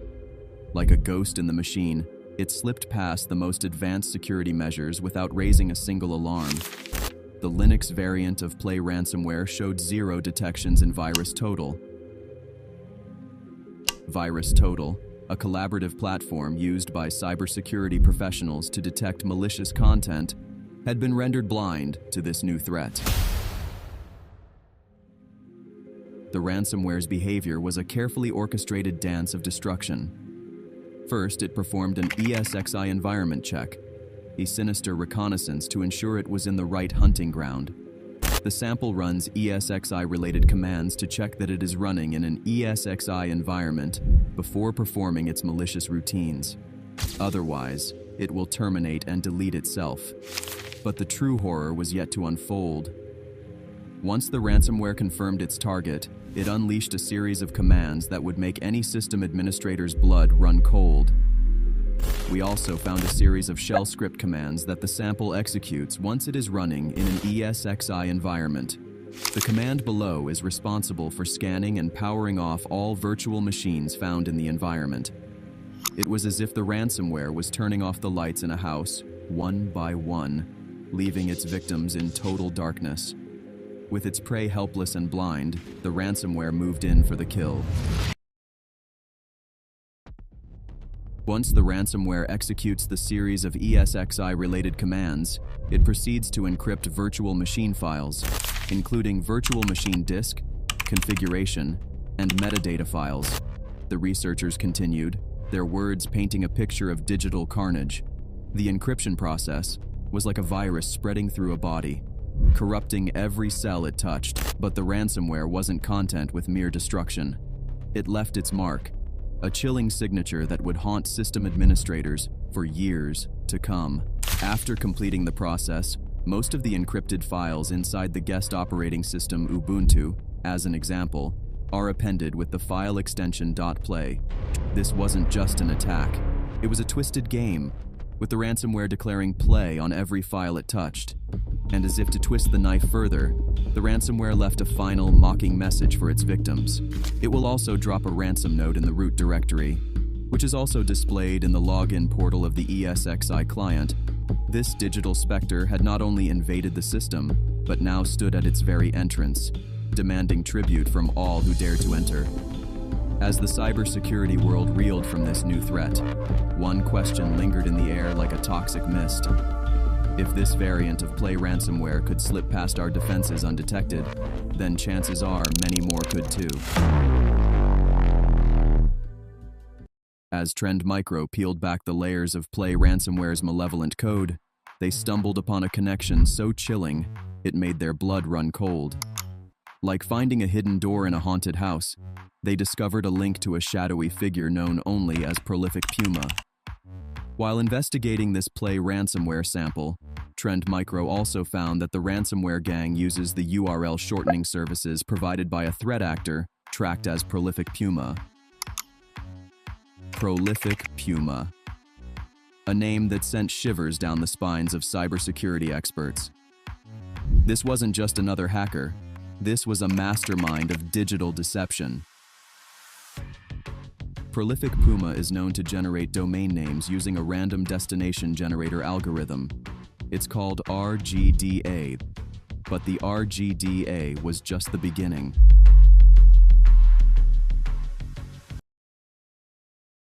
Like a spider spinning an invisible web, Prolific Puma offered these generated domains as link shortening services to fellow cybercriminals.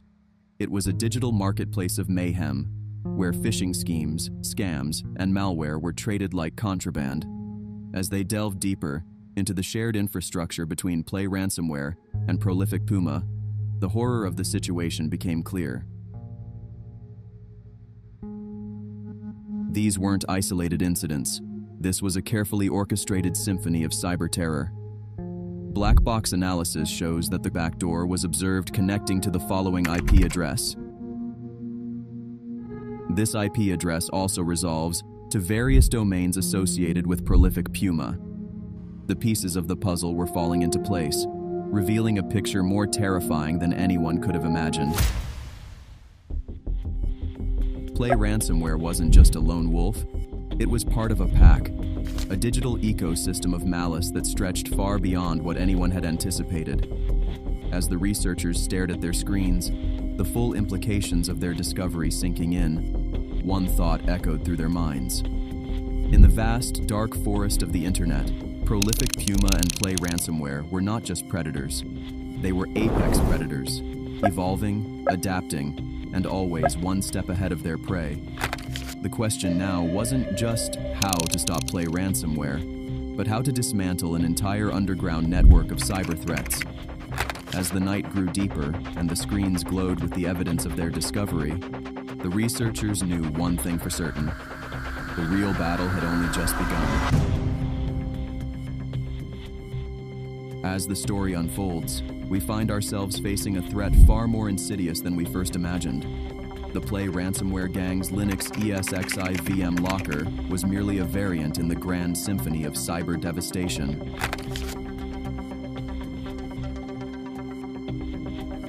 Enter CVE 2024-37085, a vulnerability in ESXi hypervisors that's become the skeleton key for a rogues gallery of ransomware operators. This flaw, lurking in the depths of domain-joined systems, grants full administrative access to those who know its dark secrets. Microsoft researchers have uncovered a vulnerability in ESXi hypervisors being exploited by several ransomware operators to obtain full administrative permissions on domain-joined ESXi hypervisors. This wasn't just any vulnerability. It was a gaping wound in the very fabric of ESXi's security, allowing attackers to waltz right in and take control. The vulnerability, identified as CVE 2024-37085, involves a domain group whose members are granted full administrative access to the ESXi hypervisor by default, without proper validation. But the true horror lay in the simplicity of the exploit.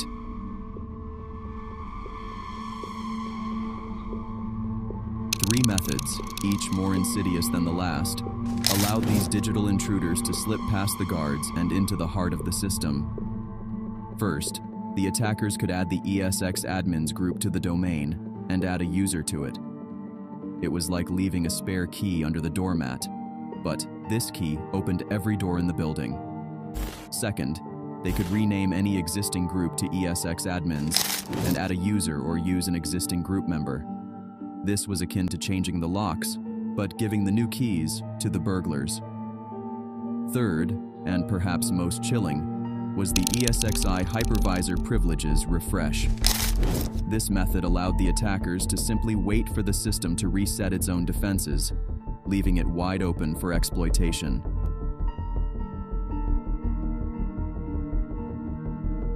As if this wasn't terrifying enough, Microsoft's observations painted a picture of a rapidly escalating threat. The number of Microsoft incident response engagements that involve the targeting and impacting ESXi hypervisors have more than doubled in the last 3 years.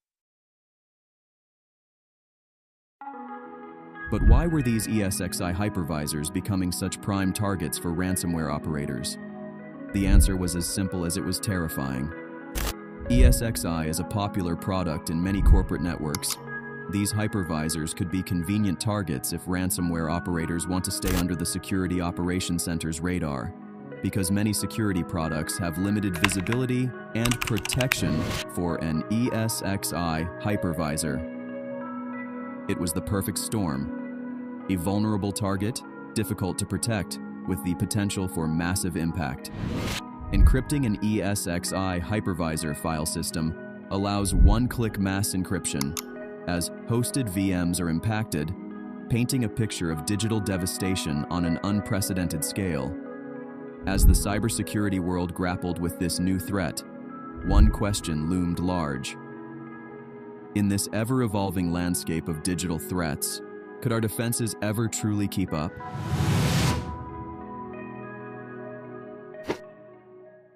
In the dead of night, a North American engineering firm fell victim to a digital nightmare orchestrated by the notorious Storm 0506 group. This wasn't just another cyber attack. It was a meticulously planned invasion that would leave the company's virtual infrastructure in ruins. The attack began with a Quackbot infection, a malware as insidious as a cancer cell, silently multiplying and spreading through the organization's network. But this was merely the appetizer for the main course of destruction that was to follow. With surgical precision, the attackers exploited a Windows CLFS vulnerability, CVE 2023-28252, elevating their privileges like a thief acquiring a master key to every room in a house. Armed with this newfound power, they deployed Cobalt Strike and PP-Cats, tools of the cyber underworld, to steal the credentials of 2 unsuspecting domain administrators. Lateral movement came next. The attackers spread through the network like a virus, infecting 4 domain controllers, the very heart of the organization's IT infrastructure. On these compromised controllers, they planted their seeds of destruction custom tools and a System BC implant, ensuring their persistence in the system. But the true horror was yet to come. Exploiting the ESXi vulnerability, CVE 2024-37085, yes, the same one from before, the attackers gained elevated privileges to the ESXi hypervisors. This was the digital equivalent of obtaining launch codes for nuclear weapons.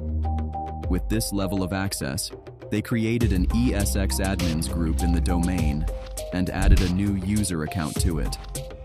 The final act of this cyber tragedy was swift and merciless. The attackers unleashed their ransomware, encrypting the ESXi file system and rendering the hosted virtual machines useless. In the blink of an eye, the entire digital infrastructure of the engineering firm was reduced to encrypted gibberish. This attack serves as a chilling reminder of the evolving ransomware landscape. The targeting of ESXi hypervisors represents a new frontier in cyber warfare, allowing attackers to achieve maximum impact with minimal effort. It's a stark warning to organizations worldwide. The virtual foundations upon which modern businesses are built are your crown jewels. You better protect them with everything you've got, or be prepared to pay the ultimate price. As we look to the future, the race between attackers and defenders intensifies. The cybersecurity community must adapt, developing new strategies to protect these critical virtualized environments. But as defenses evolve, so too will the attacks. If you're enjoying the video so far, leave a like and subscribe. But don't go anywhere. The next true cybercrime story will leave your jaw to the floor.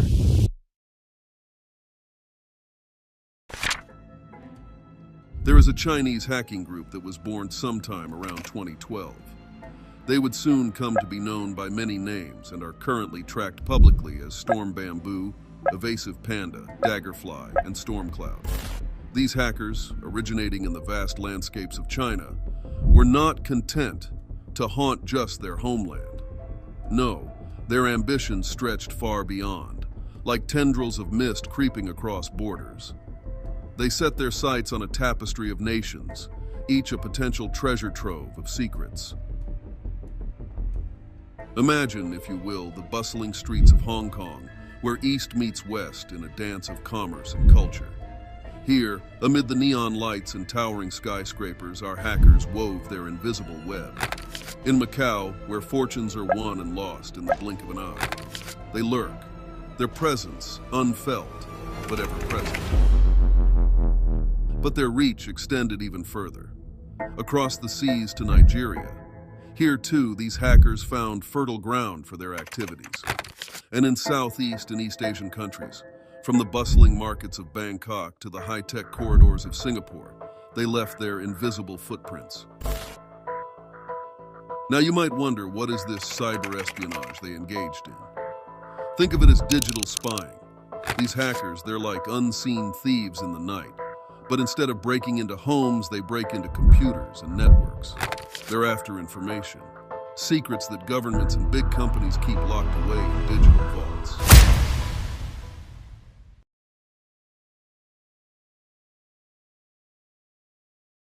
And what of this term, advanced persistent threat? It's a fancy way of saying these aren't your everyday hackers. No, these are the cream of the crop.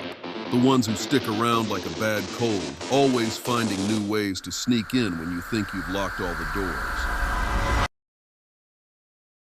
For 10 long years, from 2012 to 2022, Storm Bamboo and its many aliases worked in the shadows. They were patient, methodical, like a spider slowly spinning its web. Each thread carefully placed, each target meticulously chosen. They weren't after quick gains or flashy headlines. No, their game was the long con, gathering bits and pieces of information, building a puzzle only they could see. As we peer into this digital underworld, we must remember that in our modern age, the most dangerous predators often leave no physical trace. They strike from afar, their weapons not guns or knives, but lines of code and cleverly crafted emails. And as our story unfolds, you'll see just how deep this digital rabbit hole goes. As spring blossomed in April 2023, a sinister plot unfolded in the digital realm like a thief creeping through an open window. Our elusive group of hackers, known by many names, but let's call them Evasive Panda, set their sights on a popular messaging app called Tencent QQ. Tencent QQ is like a bustling town square where people gather to chat and share news, but on your computer or phone. Millions of people in China use it every day, trusting it with their conversations and personal information. But Evasive Panda had a trick up their sleeve. They found a way to slip their own code into the app's regular updates. It's as if they managed to sneak a false notice onto the town's bulletin board. And when people read it, they unknowingly invited trouble into their homes. This sneaky code was called MessageBot. Think of it as a tiny robot that hides in your computer, watching everything you do and reporting back to its masters. It's a type of program called a backdoor because it creates a secret entrance into your device that the hackers can use whenever they want. What's particularly cunning about this attack is that Evasive Panda has been using versions of MessageBot since 2012. It's like an old lock-picking tool they've been refining for years, making it more and more effective. The hackers weren't targeting just anyone. No, they had their sights set on a very specific group of people. Members of an international non-governmental organization, or NGO for short, found themselves in the crosshairs. These are folks who often work on social or environmental issues, trying to make the world a better place. And not just any NGO members, mind you. The victims were mostly located in 3 Chinese provinces: Gansu, Guangdong, and Jiangsu. It's as if our hackers had a map with these areas circled in red. Now you might wonder, why these people? Why these places? But that's the mystery that keeps cybersecurity researchers up at night. What information were the hackers after? What plans were they trying to uncover or disrupt?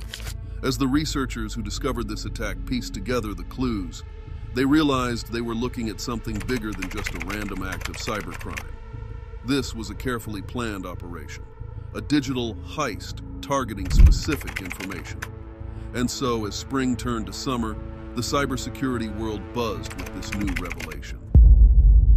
Evasive Panda had struck again, proving once more that in our interconnected world, danger can lurk in the most unexpected places, even in a simple app update. The cyber sleuths at Symantec, ever vigilant in their quest to protect the internet, stumbled upon a chilling discovery. Our old friends, the Evasive Panda hacking group, had been busy in their digital workshop, crafting new and improved tools for their nefarious deeds. Imagine, if you will, a master locksmith refining their skeleton keys.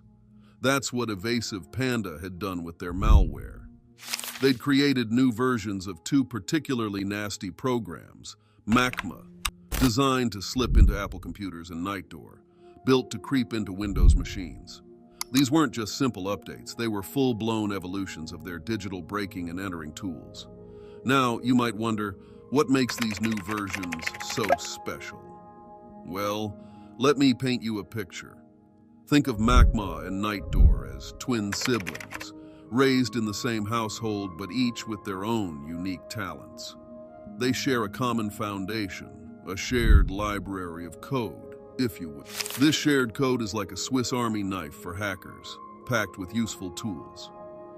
First, it can juggle multiple tasks at once, like a digital circus performer. Second, it can set alarms and timers, perfect for coordinating sneaky activities. Third, it can package up data neatly, ready to be sent back to its masters. And perhaps most impressively, it can adapt to different environments, like a chameleon changing its colors. It's a flexible, powerful toolkit that makes these malware programs more effective and harder to detect. Anyway, September 2023, our digital villains, Storm Bamboo, set their sights on a new target, the Tibetan community. This wasn't just another hack. It was a carefully orchestrated campaign that would stretch on for months, showcasing a level of sophistication that sent chills down the spines of cybersecurity experts worldwide. Picture, if you will, a grand festival, the Monlam Festival, a time of prayer and celebration for Tibetan Buddhists. Now imagine this joyous occasion being used as cover for one of the most intricate cyber attacks we've seen. That's exactly what happened when Storm Bamboo launched their multi-pronged assault. A campaign was uncovered since at least September 2023 that has been victimizing Tibetans through a targeted watering hole, also known as a strategic web compromise, and a supply chain compromise to deliver Trojanized installers of Tibetan language translation software. In simple terms, first, they used what's called a watering hole attack. Imagine a lion waiting by a watering hole for unsuspecting prey. That's what Storm Bamboo did, but in the digital world. They targeted the Kagyu International Monlam Trust website, a place Tibetans would naturally visit for information about the festival. When visitors came to this digital watering hole, they were unknowingly exposed to malware. How did they do this? Well, they got sneaky with something called jQuery. It's a tool many websites use to make pages more interactive. The attackers injected their malicious code into a jQuery file on the website. When visitors loaded the page, this nasty code would run in the background, potentially infecting their devices. But Storm Bamboo didn't stop there. They also compromised a Tibetan software company. This is what we call a supply chain attack. Imagine if a toy company started shipping out teddy bears with hidden cameras inside. That's kind of what happened here, but with software. The attackers managed to sneak their malware into Tibetan language translation software. When people downloaded and installed what they thought was legitimate software, they were actually inviting Storm Bamboo's malware into their computers. The malware they used wasn't just run-of-the-mill stuff either. They deployed sophisticated tools called Mingbot and Nightdoor backdoors. These are like secret passages into your computer, allowing the attackers to sneak in and out, stealing information or planting more malware whenever they wanted. But here's where it gets really interesting. The attackers weren't just targeting Tibetans. Researchers found that the attack cast a much wider net.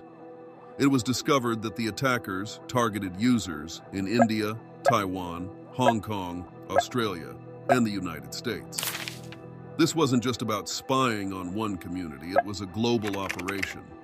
The malware used something called MD5 hashing with assault to hide a specific component of their code. The researchers uncovered the secret hash and decrypted the code, which led them to discovering a range of specific IP address ranges. There were a total of 74 different IP address ranges, which means the virus would check if the target has that IP address and would only execute if so. If they didn't have this IP address, then the virus would terminate its execution. This level of sophistication showed that Storm Bamboo were orchestrating complex, long-term campaigns that could potentially compromise thousands of users across multiple countries. The cybersecurity community was left scrambling to catch up, wondering what this group's next move might be and who else might be in their crosshairs. As we move forward in our story, remember this moment. It marks a turning point in the capabilities of our digital adversaries and a reminder of the evolving threats we face in cybersecurity. Let's come face to face with Storm Bamboo's crown jewel, the Nightdoor backdoor. This isn't just another piece of malware. It's the culmination of years of development, a testament to the group's growing sophistication. Imagine, if you will, a master key that can unlock virtually any door in the digital world. That's what Nightdoor represents for Storm Bamboo. First spotted in 2020, it's a relatively new addition to their toolkit, but don't let its youth fool you. Now let's break down what makes Nightdoor so special. First, it's incredibly sneaky in how it communicates.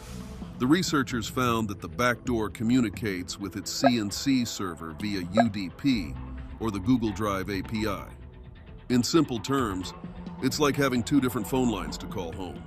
If one gets blocked, it can switch to the other. But here's where it gets really clever. Nightdoor doesn't just hide in your computer, it sets up shop in your Google Drive. Nightdoor creates a folder in Google Drive containing the victim's MAC address, which also acts as a victim ID. It's like the malware is leaving a calling card in each computer it infects, but hiding it in a place you'd least expect. Your own cloud storage. The technical brilliance of Nightdoor doesn't stop there. Its structure is like a secret code, designed to fly under the radar of most security systems. Here's what it looks like.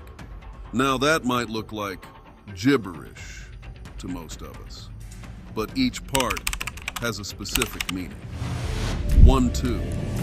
The first part is like a secret handshake identifying the message as a Nightdoor command. That long string of letters and numbers, it's a unique identifier for the message. 168 tells the malware how big the message is. The 0 is a placeholder for a file name, which is always blank in this case. 1 or 0 tells the malware what type of command it is. 40116 is the specific command ID.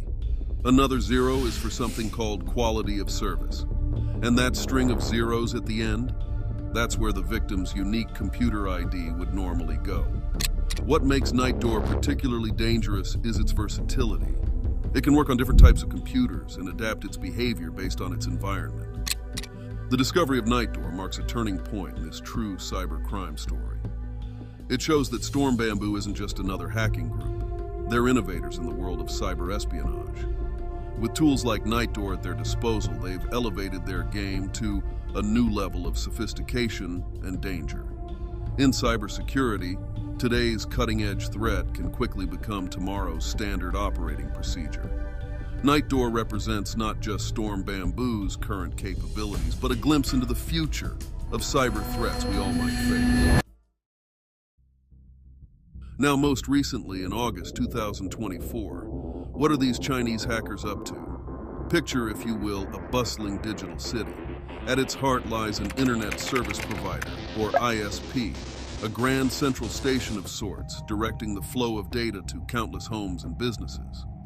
Now, imagine a group of hackers infiltrating this station, quietly altering the signs and redirecting trains of information to their own secret destinations.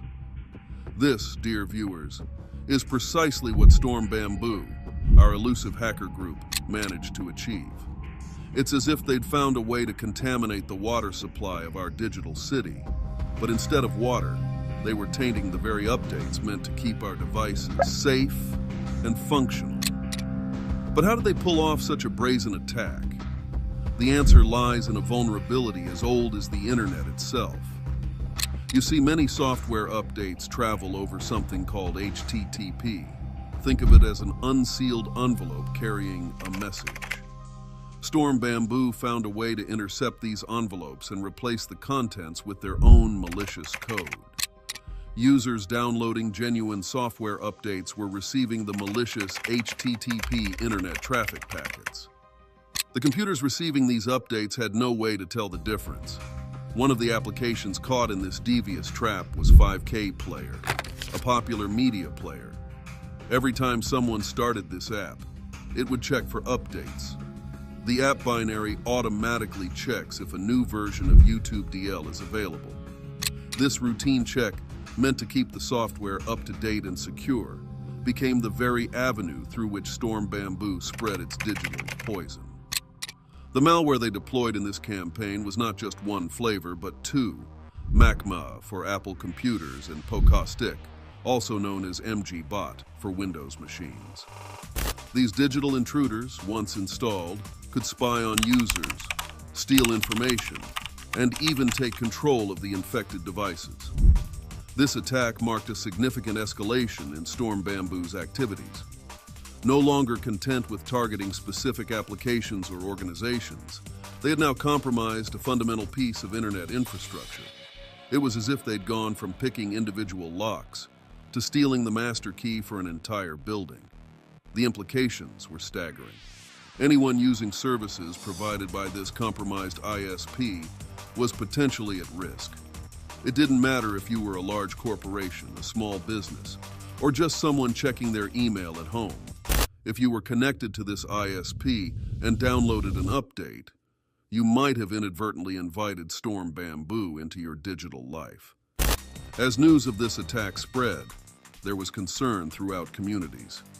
If one ISP could be compromised in this way, were others also at risk? How many updates had been poisoned before the attack was discovered? And perhaps most chillingly, what information had Storm Bamboo managed to steal in the process?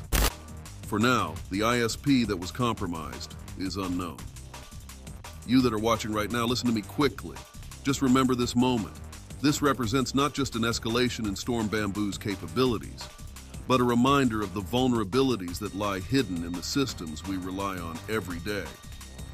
On the internet, a single compromised link can have far-reaching consequences across Earth. Think about some of these things. And if you're enjoying the video so far, leave a comment below on what the worst thing to get compromised could be.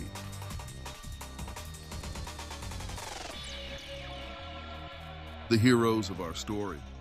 The folks at Volexity. Those tireless cybersecurity researchers who first uncovered Storm Bamboo's grand scheme.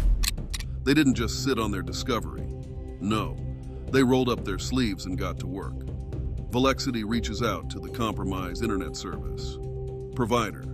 They tell the ISP, hey, your network's been hijacked. We need to check it out. The ISP, now aware of the threat lurking in their systems, jumps into action. They start poking around their network, focusing on the devices that handle traffic routing. The ISP starts shutting down parts of their network, rebooting devices left and right. It's a bit like turning your computer off and on again when it's acting up, but on a massive scale. And would you believe it?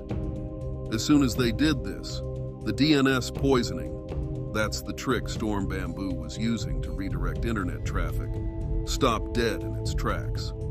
It's like they flipped a switch, and suddenly, Storm Bamboo's secret highway of stolen data vanished into thin air. That's the last we've heard of Storm Bamboo. Subscribe if you want to stay updated into this group's activities. Now, what can we do to protect ourselves from them? Well, we have a few recommendations. 1, keep your software up to date. Those pesky update notifications, they're actually trying to protect you. 2, be wary of unsecured connections. If a website doesn't have 8 HTTPs at the start of its address, think twice before entering any sensitive information.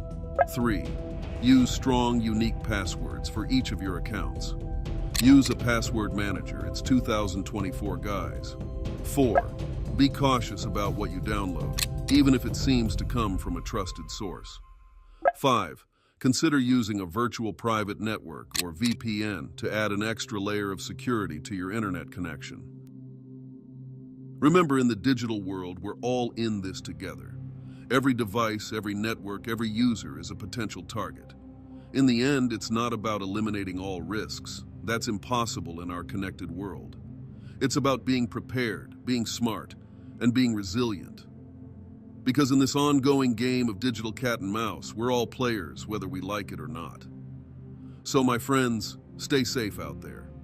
And remember, in the world of cybersecurity, sometimes the best defense is a good offense.